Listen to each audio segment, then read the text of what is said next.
Episode 16. Please be sure to follow the Tell Tale Fisherman on Facebook, Instagram, and Twitter. You'll get sneak peeks of upcoming episodes, notices of new episodes as they go live, and pictures from some of the most epic fishing adventures ever. Check the show notes for details. Thanks!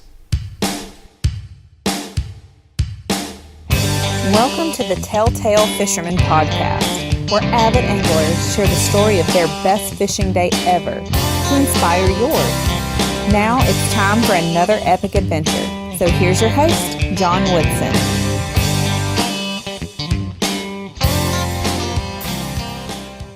Okay, welcome to the show. Today's guest is Bill Georgopoulos, and you are coming to us from Toronto, Canada.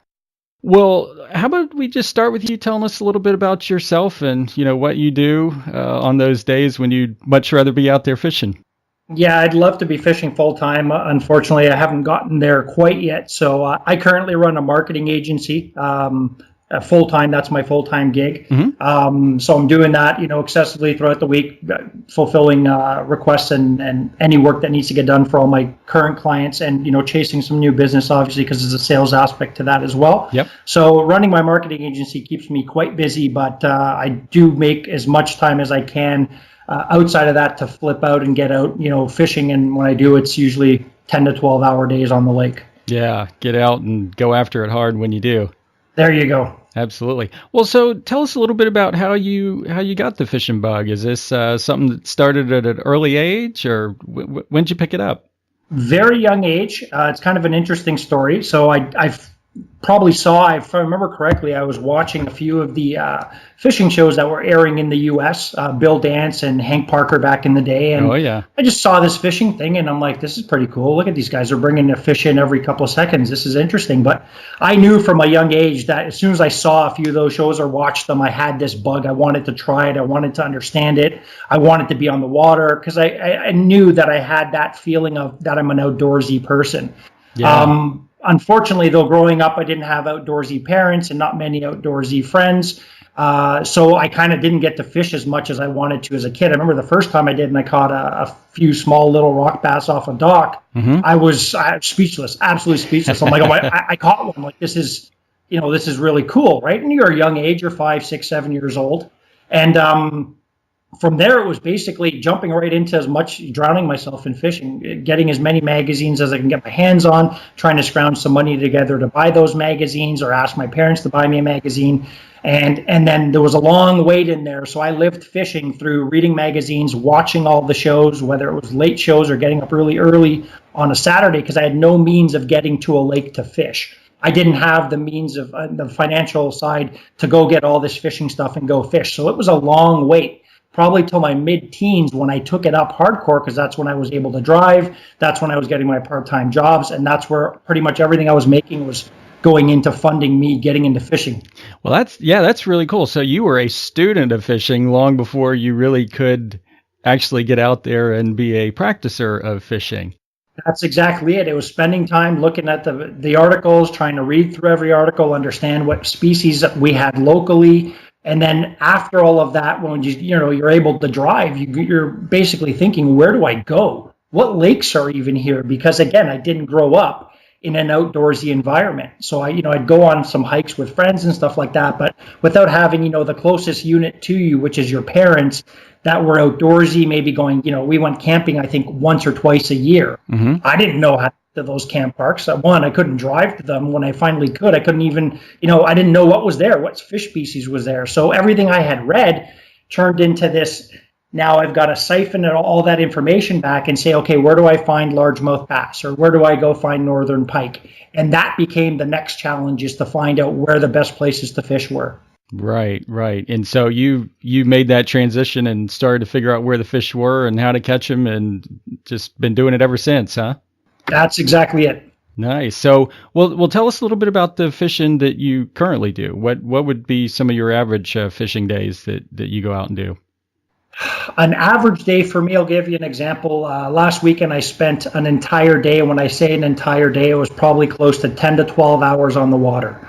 Nice. I'm more into kayak fishing these days because it Okay. gets me into some waters that are mainly more secluded. When you're in a boat, you can't access them. Yep. So it's exposed me to a whole new element of fishing, being able to get in those waters. But I'm a largemouth bass guy and a smallmouth bass guy at heart. I mean, that's the first, I think, in those shows that I was watching down in the U.S., those were the main species that people were fishing for. Oh, yeah. And I saw them and this is a really cool fish. You know, it looked cool. The fight was cool. The baits were cool. So I'm a bass guy at heart. Mm-hmm. But I love the fact that, you know, here in Canada, we have so many Great Lakes with so many fish species. Oh, yeah. I've gravitated more to hunting some of the bigger fish species, which are the northern pike that grow up to, you know, in excess of 20, 30 pounds. Yep. And then the muskie, which everyone, you know, calls the fish of 10,000 casts. And, you know, you catch one of those the first time and you want to go find another 20, 30 of them. So I've gravitated a little more to some of the more challenging fish, especially the muskie, because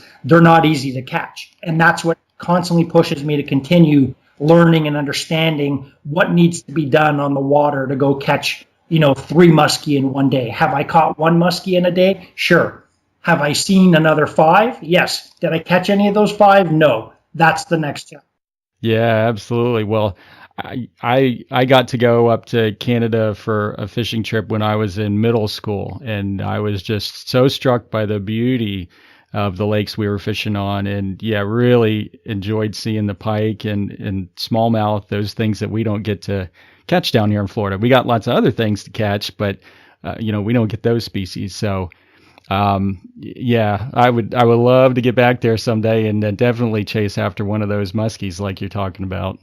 Oh, it's something else. I can tell you that. Like I said, when you got to put in all these hours and casting, and then you find out you're getting close to the end of the day and you've only seen 1 muskie but nothing bit, and you catch a muskie after all that time of trying to find one, it really does it humbles you as a fisherman, because, you know, you can go out and probably catch 3 or 4 bass in a whole day on, you know, virtually almost during any type of condition. But to try and catch, you know, 1 muskie in a day, you got to put the time in. You're exhausted. You're casting big, heavy baits most of the time, and you got to cover water. And I mean, you know, when you catch that 1 fish, it doesn't matter how tired, how bruised you are, how exhausted you are. It's the fact that it paid off. Putting all that time in actually paid off. Absolutely, yeah. Well, you've taken all of your studies and all of your time on the water, and you've put them back into a resource that's dedicated to amateur anglers, correct? That is correct, and that's my Amfish website. That name basically came to me, and I put that name together because I was just kind of saying, how do you target and have a group of avid anglers and just regular people that are not, you know, no pro relation or anything like that. We're not fishing tournaments. It's everyday people. So I've got so much knowledge that I read upon as a young kid, and now I'm in my early 40s. So you can imagine how long that's been since I was starting to read these magazines at, you know, 7, 11, 10, 12 years old, hardcore reading the magazines and watching the shows. And my vision has always been, I want to run something fishing related, you know, some type of business or just be involved in it. And that's when I started the blog back in 2011. And as soon as I started my blog, I couldn't stop. It was just talking about fishing. It was talking about everything I knew, because It took me so long to learn how to catch fish and how to have very productive days on the water. I said, you know, I'd like to give all that back. I mean, I put a lot of time into doing it just for myself. Yep. If I can help at least one person, you know, through a YouTube series of videos that are instructional, to a written blog that somebody might read every 2 weeks, just to even catch 1 fish. I mean, I'll give you an example. I get any type of feedback from someone that I have helped, and I just completely say all that time that and all my difficulties and struggles of not catching as a young kid was so worth it. Well, when we get back, Bill is going to share an epic pike fishing story with us. Stay tuned. If I could use only one bait for inshore saltwater fishing, it would have to be the flats jig. It is extremely versatile, and different weights of jig heads can be used to fish from depths of just a few inches all the way down to several feet, and it catches all the target species. Just attach a swim bait, get that tail thumping, and the fish are sure to follow. Go to tell.fish/gear to check out the flats jigs that we like the best. All right, we are now back with Bill Georgopoulos, and he is now going to tell us an epic pike fishing story, I believe. Okay, so this is a really cool story. We do an annual boys fishing trip up on the Ottawa River, which is a great fishery. It's got everything from big smallmouth bass to pike to walleye to muskie and all that stuff. And this is an annual trip with really close friends. One of the friends is actually someone I've known since kindergarten. So that's what kind of makes those kind of trips even more special and meaningful. Mm-hmm. But, we do this trip every year. We know the water. We've been learning the water every year. It's challenging, storms, all that stuff. So this particular trip, we got a text message from the owner of the cottages we're staying at saying that there were huge pike that were stealing walleye off their fishing lines. Ooh, that's a good tip. Yeah, so when we got that text message, it kind of filtered through the 6-7 guys that went on this trip every year, and I went right into I'm catching that pike. I got to find a way to catch that biggest pike that's stealing these walleye. Like we'd have a window, we're going up this day. The window's not going to last that long because I kind of understood feeding patterns in big long bays like this. So I basically spent that week. And any time I had strategizing, what bait do I need to get? Darn, I need to go get something that kind of it resembles a walleye, but maybe gives me a little more versatility. Needless to say, I'm on the hunt. I'm going to fishing stores, my local Bass Pro, Cabela's, or whatever we had here at that time. Yeah. And I'm buying large 13, 14-inch deep diving grandma crankbaits. So these are not the baits that most guys are pulling off the shelf. These are the baits that are basically, the length of half of your arm. Yeah. And they weigh several pounds, and, you have a nice big rod, very tough, durable line, everything, a strong reel. So I got the bait that I wanted to actually give a go. It seemed like it would be versatile across the board. I grabbed that, then I'm strategizing. How do I fish this bait? I know that bait, we fished it before. Where are they going to be? How are they striking? How are they attacking? Because we couldn't get all this information. We do the long drive up to the trip, which is a 6-7 hour trip up there. Our priority is obviously to get settled in the cottages. Food gets away, coolers get away, all this stuff gets done, which is a long tour to do. And we had a small window to fish before nightfall was going to start to happen. So it was probably closer to maybe 4:15 in the afternoon. We said, let's go for a fish. I was already in my boat before the person could even say, let's go for a quick fish. I was ready to go. We're going to go get that pike. It's going to happen. We get to the lighthouse where this big feeding bay was. That's the first bait. I said, I'm only using this. Put it on my biggest, strongest rod and reel that I had. And we said, we're going to troll. We got to find these pike. Yeah. My bait was not in the water longer than about what felt to me like a minute and a half. And I get this crippling strike. I went to set the hook. The fish is gone. I pulled my bait out of the water to make sure I didn't snag anything or there was any weeds. I drop it back in. As soon as I drop it back in, I probably didn't even get a chance to count to 10. Mm-hmm. And I had a monster on.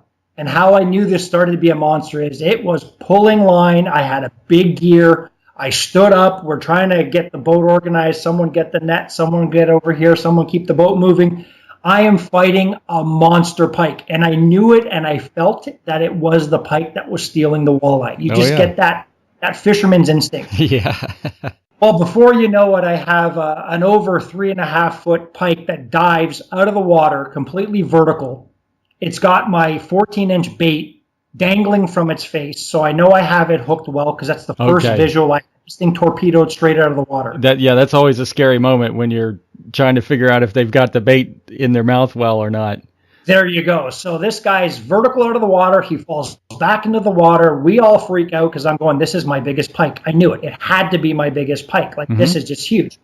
We bring this guy in. We get the net ready. Everything gets, we're kind of coordinating who's going to do what. We unhook this fish. I take a couple of quick photos with it because obviously, it's a big beast. It's a predator fish. I don't like to keep them out of the water very long and harm them because I'm mainly a catch and release guy. I revive it. I did everything I could. It revives nice and strong, gives me the splash when it swims away. And that was my fish of a lifetime. The jitters are coming back now. We all had the jitters, excitement, high fives, everything was going on. It didn't stop there. I threw that bait back out and I caught another 4 to 5 pike that were not exactly this size. The pike, the very first one I caught, had to be probably in that 21 to 23 pound range. Yeah. and about 3.5, maybe 3.5 feet, almost 4 feet long. In the picture that I have here, because I'm a pretty tall guy myself, and measured to me, this thing was covering pretty much a lot of length of my body. But I ended up catching again another 4 to 5 pike that were well over 40 inches. Man. All of them ranging from anywhere from that 15 to 20 pound range, hitting the same bait. We unhooked a bunch of them. We got them all back into the water safely. And this all happened in somewhere in the neighborhood between a 37 to 41 minute window.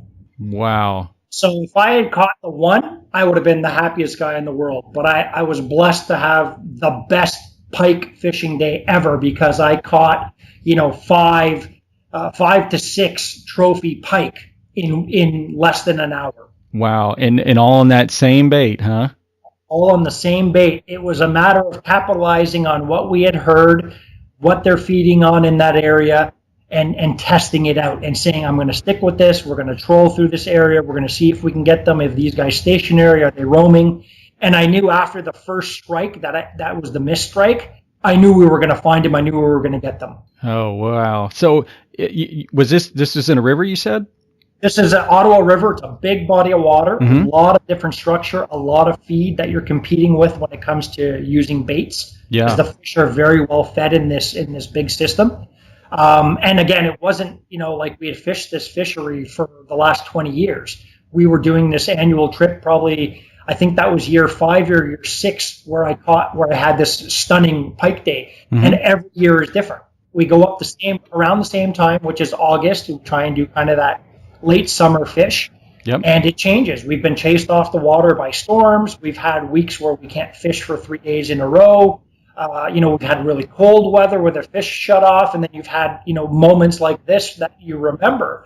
And we used to start making a library book that would make online, an annual book dated with, all our pictures in it. And we did that for the first 4 to 6 years. Because it was just an amazing little, takeaway of that trip, a memory of that trip, right? Everyone's best catches, some stories, whatever we did. Yeah. Wow. That really is pretty amazing to catch that many big pike in less than an hour.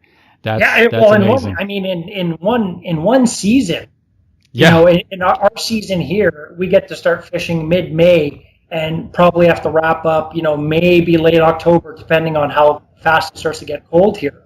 But if I had caught that many pike in one season, I'd be a really happy guy. But to catch that many in less than an hour in one day, surrounded by really good friends on an annual fishing trip that means a lot, it took the cake of all my fishing stories. Well, Bill, that is an epic story, to be sure, and I'm just really glad you came on and shared it with us today. Thanks so much. Oh, definitely. Thank you for letting me actually share this story with all the listeners. Here at the Tell Tale Fisherman Podcast, we are looking to record the most epic fishing stories from around the planet. If you are listening to us from outside the U.S., we would love to have you share an epic fishing adventure from your country. Go to www.tell.fish/guest to sign up to be on the show today. This has been the Tell Tale Fisherman Podcast. Thanks for sharing another great tale with us. Be sure to check out the show notes page for more info on today's show and the gear we talked about. Keep those lines tight, and we'll catch you next time right here on the Tell Tale Fisherman Podcast.